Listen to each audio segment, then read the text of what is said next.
Israeli tanks surround Gaza City ahead of ground incursion as EU proposes sanctions amid global outcry.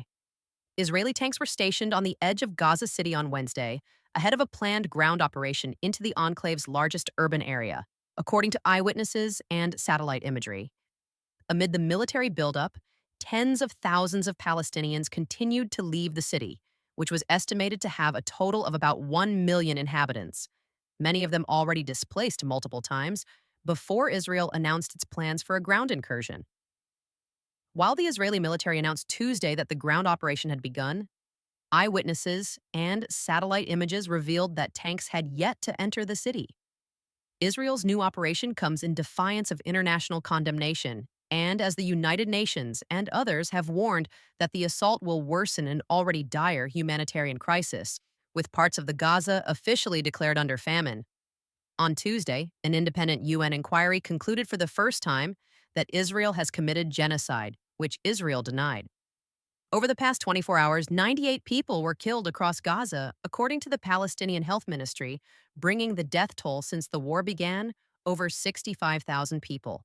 The ministry doesn't distinguish in its reporting between combatant and civilian deaths, but has previously said that some 70% of casualties in Gaza have been women and children. It's unclear how many people still remain in Gaza City or where those who have left are heading, as much of southern Gaza is already overcrowded with the displaced. Massive tent encampments throughout the city are still visible on satellite images, but more than 350,000 people have left, an Israeli military official told CNN on Tuesday, a figure which CNN cannot independently verify. The Israel Defense Forces, IDF, posted on X Wednesday details of a new route that civilians should use to leave the city. It said, movement would be permitted along Salah al-Din Street, the main north-south artery in the territory. In what appears to be an effort to accelerate the forced exodus from Gaza City, the IDF said the route would be open for 48 hours only, until Friday midday local time. 30-year-old Akram Abu Watfa told CNN said he and his family had slept in the streets of Sheikh Radwan, north of Gaza City, for 3 nights, until they found a truck to transport some of their belongings. We arrived in Deir al-Bala in southern Gaza on an empty plot of land and are trying to buy wood and tent supplies, he said. Tanks have yet to enter the city. Eyewitnesses told CNN Wednesday that Israeli tanks and troops are now gathered at the Sheikh Radwan Pond area, just north of Gaza City. Satellite imagery from Tuesday showed tanks had advanced towards Gaza City from previous positions, but had not entered the city itself. Armored vehicles had moved about 2 kilometers, 1.2 miles, from the direction of the Zikum crossing on Gaza's northern border with Israel. The Israeli military has amassed 2 major groups of armored vehicles in Sheikh Radwan, to the north of Gaza City, according to the imagery, with additional detachments of armored vehicles stationed along roads that lead toward Israel. The IDF says it has continued strikes against Hamas positions in Gaza City, including what it described as a weapons production facility that was hit Monday. It said Wednesday that airstrikes and artillery fire had struck more than 150 targets throughout Gaza City in support of ground forces over the past 24 hours.